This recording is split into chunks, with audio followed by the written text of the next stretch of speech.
Topic यहाँ पे ये है कि हमें किरचॉफ लॉ टॉपिक करना है। इस किरचॉफ लॉ के टॉपिक के अंदर दो लॉ हैं। पहला लॉ है करंट लॉ और दूसरा लॉ है जंक्शन लॉ। करंट लॉ और लूप लॉ, करंट लॉ और जंक्शन लॉ एक ही चीज है, जो सबसे पहले वहां पे लिखा गया है। यहां पे ये बताया गया कि total sum of current meeting at junction is zero. किसी जंक्शन के ऊपर जितने भी करंट आते हैं, किसी जंक्शन के ऊपर जितने भी करंट आते हैं, जो करंट उस जंक्शन पे आके मिलते हैं, जो करंट उस जंक्शन पे आके मिलते हैं, उस टोटल करंट का सम जीरो होगा। ये चीज यहां पे बताया गया है। इसको और भी स्टेटमेंट हम कर सकते हैं कि total current entering at junction equal to total current leaving from the junction. Junction के आके आपे जितनी करंट आती है जंक्शन पे, उतनी ही करंट जंक्शन से चली जाती है। इसके एक एग्जांपल यहाँ पे लेते हैं। कोई मैं जंक्शन ज्वाइंट लेता हूं, तो मैंने यहाँ पे क्या किया कि कुछ ज्वाइंट लिया है, यहाँ पे ये हमने ड्रॉ कर दिया। अब इसके अंदर की मान लो कि यहाँ पे एक I1 आ गया, यहाँ पे एक I2 आ गया, फिर इधर I1 आ गया, I3 आ गया और ये I4 आ गया। तो यहाँ पे O जंक्शन है और यहाँ पे A B C D। तो जंक्शन पे कुछ एरो की डायरेक्शन जंक्शन की तरफ है, कुछ करंट की डायरेक्शन और कुछ बाहर की तरफ है।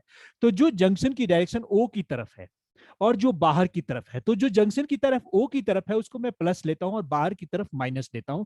टोटल सम ऑफ करंट, यहाँ पे क्या लिखा है, total sum of current meeting at junction zero.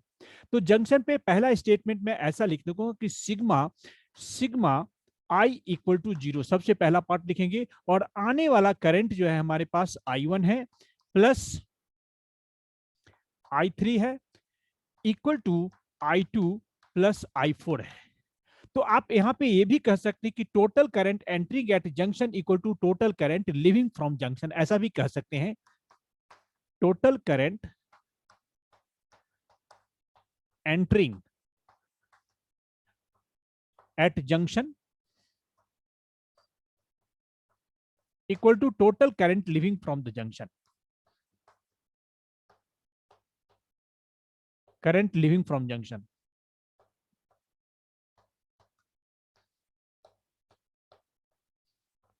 ये भी आपका एक जवाब हो जाएगा। जो जंक्शन की तरफ करंट जितना आ रहा है, जंक्शन से आगे उतना ही करंट जा रहा है।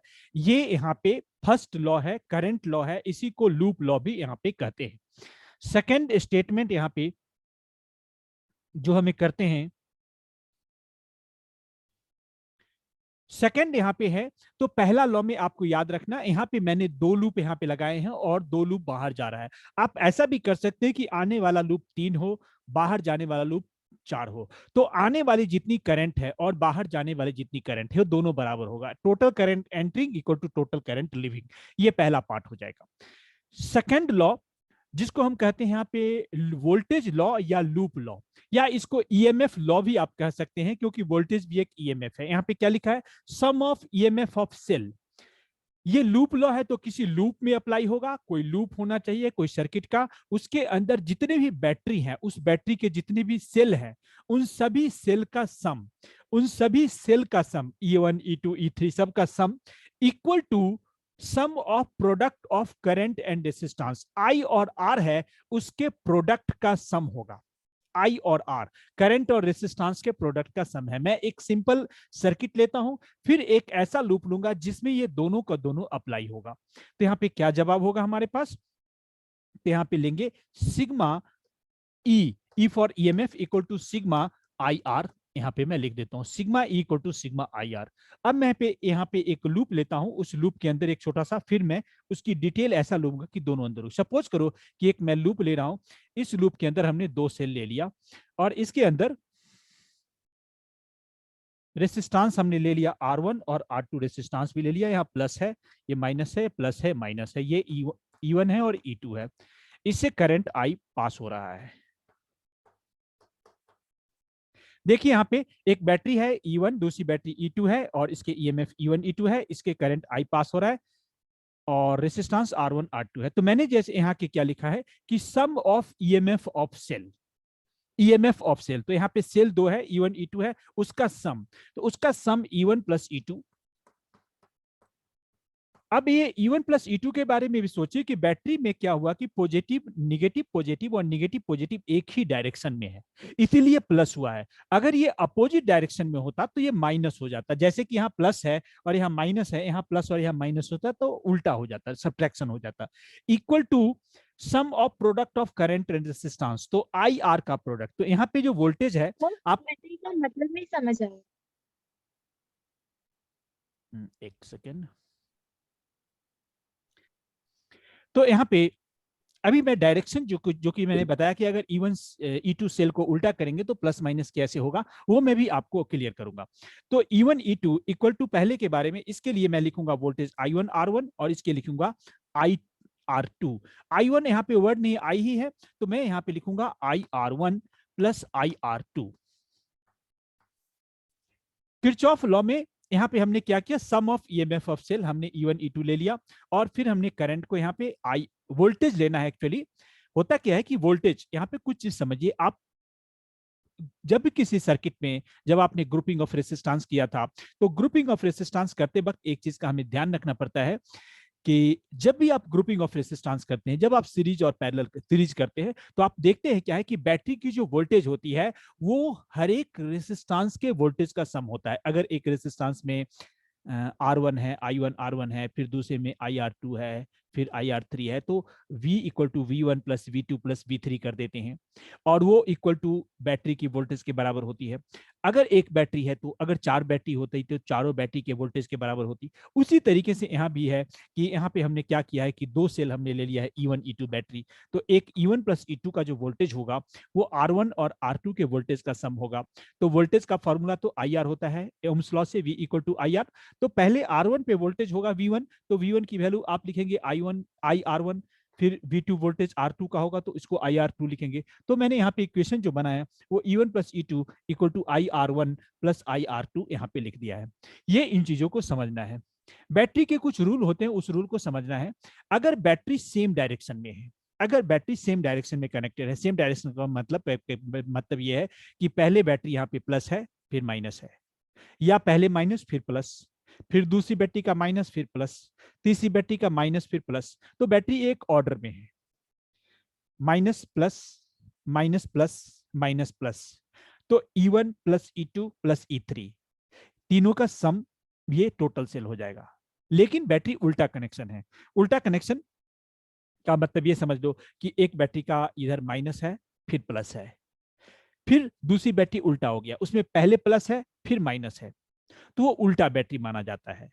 तो उसकी नेट ईएमएफ निकालते हैं तो वो E1 minus E2 net EMF हो जाता है, उल्टा बैटरी होगा तो, एक दूसरे का उल्टा होगा तो। वो भी हम आगे एग्जांपल लेके उसको भी हम क्लियर करेंगे। जब तक वो क्लियर नहीं होगा तो आपसे क्वेश्चन में प्रॉब्लम होगी।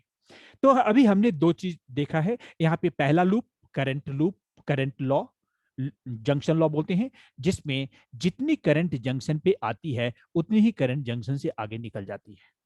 दोबारा, जितनी करंट जंक्शन पे आती है उतनी ही करंट जंक्शन से आगे निकल जाती है। यह है loop law first. Loop law हो गया।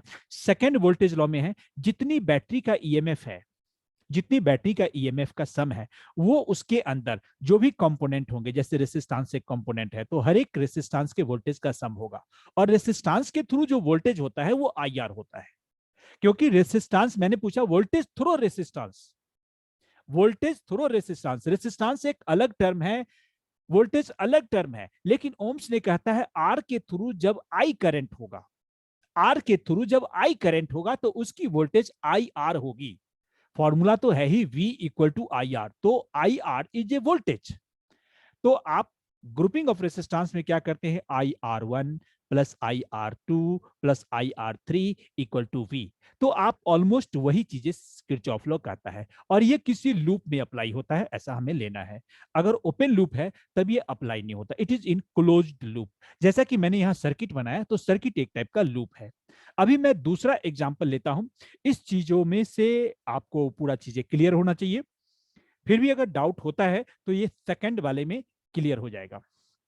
अब मैं यहाँ पे आगे एक दूसरा डायग्राम ड्राइंग करता हूं और उस ड्राइंग में हम उन चीजों को कंप्लीट कर देते हैं। अभी ये जो आप किरचॉफ लॉ का एप्लीकेशन के ऊपर एक ये न्यूमेरिकल है, ये लूप है, जो मैंने अभी इससे पहले जो लूप लॉ बताए और करंट लॉ, लूप लॉ या करंट लॉ, इस दोनों का एप्लीकेशन यहाँ पे होगा और ये चीजें क्लियर हम करेंगे। आगे कुछ रूल को समझना है यहाँ पे, जिसको हम बोलते हैं कन्वेंशन या साइन कन्वेंशन। प्रॉब्लम यहाँ पे कहाँ पे आती है,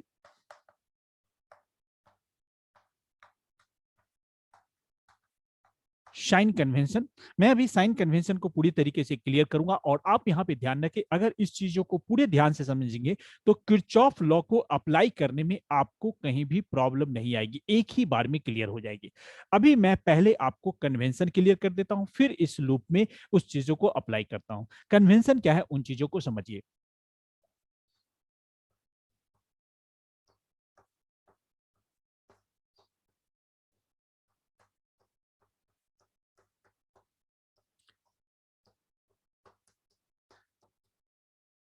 पहले कन्वेंशन अबाउट द सेल।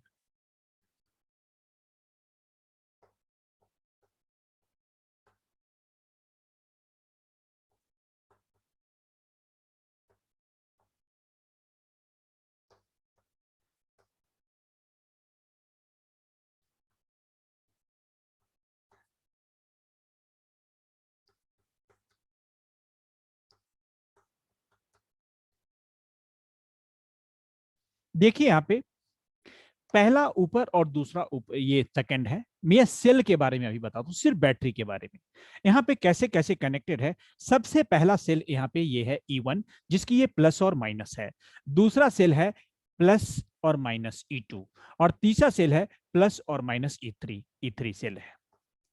अगर इसकी नेट सेल हमें लिया जाएगा, सभी सेम डायरेक्शन में है, और मैं अगर इससे इसकी तरफ आता हूं तो पहले जो मैं चीजें बता रहा हूं, इसके अंदर मैं क्या करता हूं कि पहले किसी भी लूप के अंदर एक इक्वेशन बनानी होती है। इसका पर्पस क्या है किरचॉफ लॉ, वो समझिए। आपने क्या करते हैं कि आपने ग्रुपिंग ऑफ रेसिस्टेंस पहले किया होगा, वो 10th क्लास में भी किया है, 12th क्लास में है, जिसमें कि सीरीज और पैरेलल करते हैं। तो सीरीज और पैरेलल में नेट रेसिस्टेंस निकालना आसान होता है सीरीज पैरेलल में। लेकिन अगर कोई ऐसी डायग्राम है, सर्किट है, वहां पे ये क्लियर ही नहीं है कि सीरीज है या पैरेलल है। अगर ये क्लियर नहीं है सीरीज और पैरेलल है, तो वैसे कंडीशन में हम क्या करते हैं कि किरचॉफ लॉ को अप्लाई करते हैं या एक सिमेट्री रूल लगाते हैं। तो किरचॉफ लॉ को अप्लाई करते हैं जहां पे सीरीज और पैरेलल क्लियर नहीं है। तो अब किरचॉफ लॉ में जो दो स्टेटमेंट हमने पहले किया है, लूप लॉ और करंट लॉ, वो एक सिंपल स्टेटमेंट है। उसके अंदर साइन कन्वेंशन के बारे में बहुत ज्यादा डिटेल नहीं है, बट साइन कन्वेंशन अगर क्लियर नहीं होगा तो कई एक बार प्लस माइनस का मिस्टेक हो जाता है। दूसरी सबसे इंपॉर्टेंट पॉइंट क्या है कि अगर आप अलग अलग बुक को पढ़ते हैं, जैसे कि आपने एनसीईआरटी बुक ले लिया, प्रदीप की ले लिया, एच वर्मा ले लिया, अरिहंत की बुक ले लिया, या सिंगेज के बुक में लिख लिया, तो इसी किरचॉफ लॉ के स्टेटमेंट को अलग अलग बुक में थोड़ी बहुत सेम स्टेटमेंट नहीं है। सभी का कंक्लूजन या रिजल्ट एक ही निकलता है, बट स्टेटमेंट थोड़ा आगे पीछे कर दिया है। तो जो स्टेटमेंट हमें ठीक से समझ में आए और अच्छे से इजी समझ में आए, वही स्टेटमेंट को लेना है। वो स्टेटमेंट में मैं क्या करने वाला हूं, मैं आपको बताता हूं। सबसे पहले इस स्टेटमेंट में मैं ये करने वाला हूं कि जो हमारा पहला पार्ट है, जितने भी सेल हैं, जितने भी बैटरी हैं, सेल है, उसके ईएमएफ को इक्वल के एक साइड में लेंगे, और जितने भी सेल के अलावा ईएमएफ वोल्टेज है, जैसे कि रेसिस्टेंस के थ्रू वोल्टेज होता है, तो उस सभी वोल्टेज को इक्वल के दूसरे साइड में लेंगे। हो सकता है किसी बुक में सभी को एक ही साइड में लिया हुआ हो, बट मैं जो बता रहा हूं उसमें ईएमएफ एक ही साइड में लेने की, एक दोनों को एक ही साइड लेने में कंफ्यूजन है। एक साइड में ईएमएफ E1 E2 E3 जितना भी है, और दूसरे साइड में IR लेना है। तो एक साइड में ईएमएफ, दूसरी साइड में इक्वल करके IR। अब कब हमें प्लस लेनी है, कब माइनस लेनी है, ये चीजें का ध्यान रखना है। देखिए, अगर बैटरी सेम ऑर्डर में है, जैसा कि मैंने बताया, प्लस माइनस फिर माइनस फिर प्लस फिर माइनस, तो मैं उसको ऐड कर दूंगा, जो कि सबसे पहला है। और किसी लूप में जब आप मूवमेंट करते हैं, तो you have to decide you are taking loop as a clockwise और एंटी क्लॉकवाइज, ये पहले डिसाइड कर लेना पड़ेगा। क्लॉकवाइज कोई भी आप ले सकते हैं, आपके क्लॉकवाइज भी ले सकते हैं, एंटी क्लॉकवाइज ले सकते हैं। तो जो भी आप क्लॉकवाइज या एंटी क्लॉकवाइज है, ये आपको एक बार डिसाइड कर लेना है। और अगर आपने क्लॉकवाइज लिया, ध्यान सुनिए, अगर आपने क्लॉकवाइज लिया तो जब आप क्लॉकवाइज लेंगे तो उसके जितने भी सम है, करंट आईआर का प्रोडक्ट, आपकी डायरेक्शन और करंट की डायरेक्शन दोनों सेम है। आपकी डायरेक्शन, जिस डायरेक्शन में आपने क्लॉकवाइज लिया और करंट भी क्लॉकवाइज है, तो वहां पे आई आर का प्रोडक्ट सम होता जाएगा, IR1 plus IR2 plus IR3, क्योंकि करंट की डायरेक्शन भी क्लॉकवाइज है और आपने भी क्लॉकवाइज ही ले लिया। अगर आपने क्लॉकवाइज लिया और करंट एंटी क्लॉकवाइज है, मतलब आपके अपोजिट है, तो वहां पे IR माइनस मिलेंगे।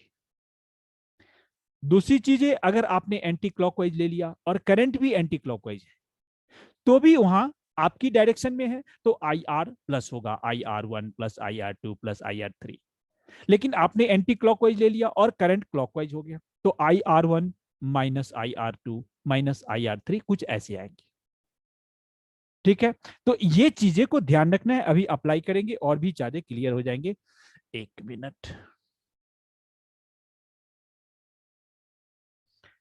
तो ये चीजें को हमें पूरा चीजें ध्यान रखनी है, जो भी चीज मैंने अभी बताया है। क्लियर है ये? अब अगला पॉइंट आते हैं, मैं इन चीजों को, अब जैसा कि मैंने बैटरी के कुछ रूल और चीजें को बता रहा था,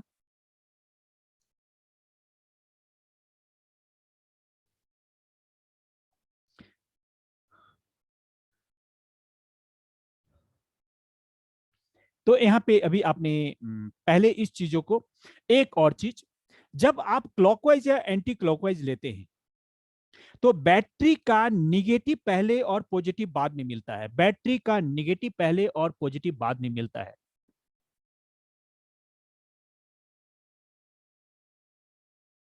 बैटरी का निगेटिव पहले और पॉजिटिव बाद में मिलता है।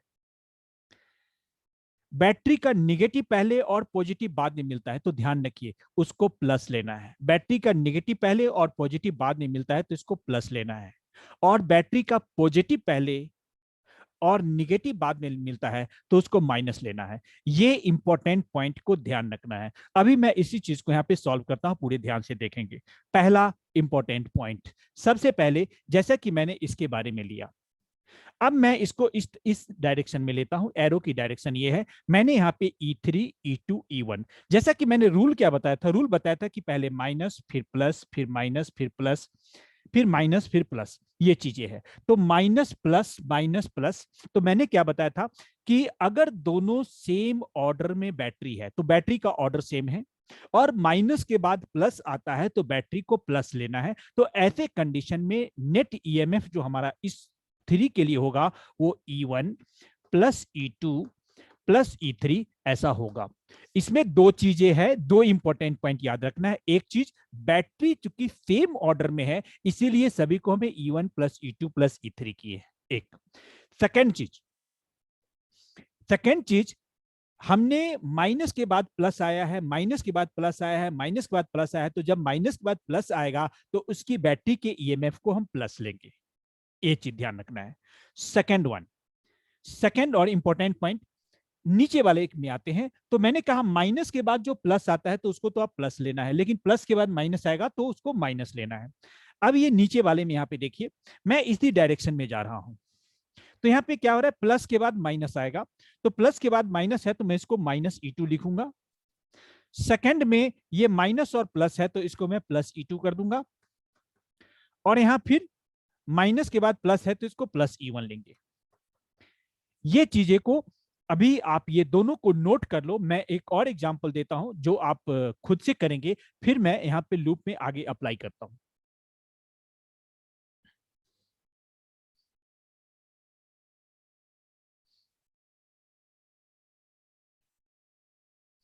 ये बैटरी के कन्वेंशन के लिए मैंने एक एग्जांपल यहां लिया। इस एग्जांपल में हमने माइनस लिखा है, फिर प्लस लिखा है, फिर प्लस लिखा है, फिर माइनस लिखा है, फिर प्लस लिखा है, फिर माइनस लिखा है। मैंने एक चीज बताया था कि आपकी डायरेक्शन, आपको एक अपनी डायरेक्शन सोच लेनी है। जैसे कि ये मैंने एग्जांपल लिया, तो मैं इसको राइट से लेफ्ट की तरफ जाता हूं या लेफ्ट से राइट की तरफ जाता हूं, ये किसी लूप के लिए क्लॉकवाइज या एंटी क्लॉकवाइज हो जाएगा। उससे कोई मतलब नहीं है कि क्लॉकवाइज हो रहा है या एंटी क्लॉक हो रहा है।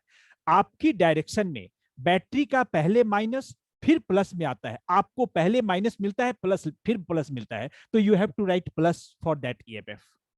अगर आपको पहले प्लस मिलता है बाद में माइनस मिलता है तो आपको माइनस यूज करना है। जैसे कि यहाँ पे देखिए, जब मैं यहाँ पे इस डायरेक्शन में आता हूं, मैंने एरो की डायरेक्शन ये लिया, तो माइनस के बाद मुझे प्लस E1 लिखा है, तो इसके लिए मुझे यहाँ पे E1 लिखेंगे। फिर प्लस के बाद माइनस है तो फिर इसको माइनस E2 करेंगे। फिर प्लस के बाद माइनस है तो माइनस E3 करेंगे। ये नेट हमारे पास हो गया। मैंने इस साइन कन्वेंशन के लिए आपको 3 एग्जाम्पल दे चुका हूं।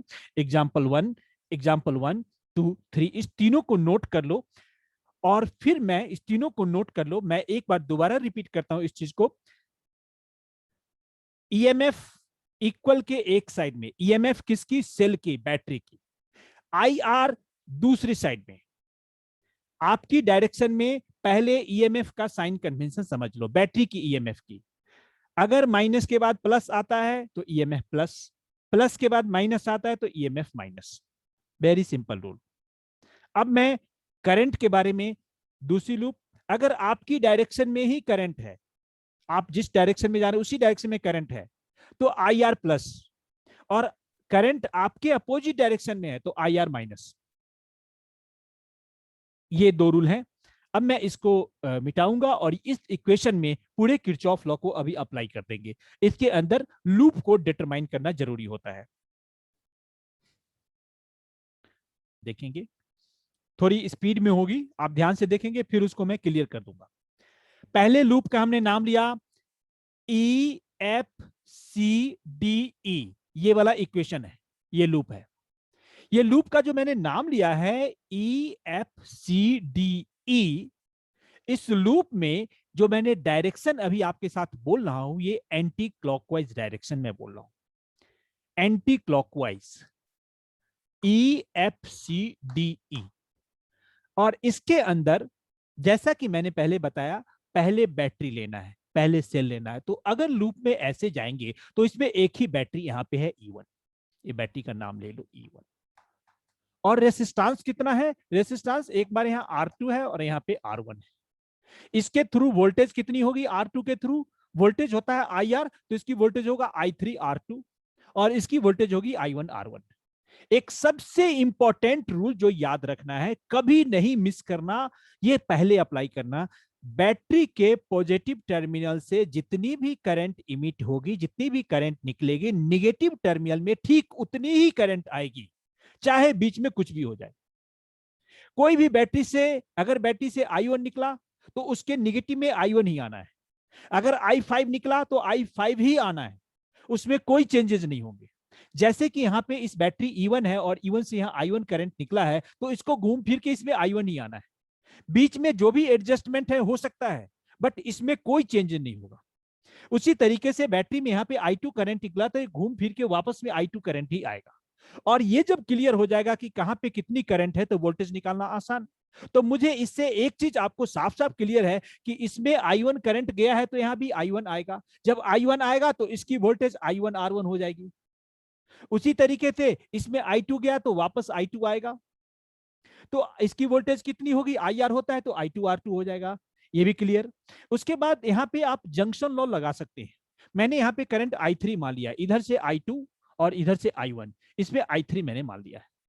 इधर से I2 और इधर से I2 I3 मान लिया। हम जंक्शन लॉ को बाद में लगा लेंगे, पहले जो मैंने अभी बताया था उसी चीज को आगे क्लियर करते हैं। वो देखिए क्या है यहाँ पे। तो इसके अंदर हुआ क्या, पहले पहले वाले पार्ट में, पहले वाले पार्ट में यहाँ पे ये हुआ है कि E1 इक्वल टू, क्योंकि -2 plus plus I3 R2 plus I3 R2 plus I1 R1, इसके लिए लूप हो गया। सेकंड के लिए, इसके लिए लूप क्या हो जाएगा, E2 इक्वल टू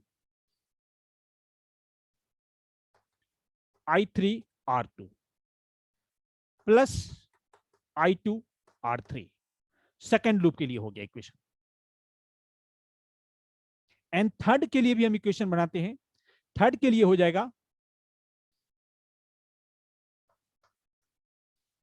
थर्ड के लिए आप ये इक्वेशन बनाओ, थर्ड के लिए आप इक्वेशन रुद्राक्षी बनाओगे और फिर मुझे बताओगे, और मैं इसको एक ओके बार डिस्कनेक्ट करता हूं और डिस्कनेक्ट करके फिर से कनेक्ट करें।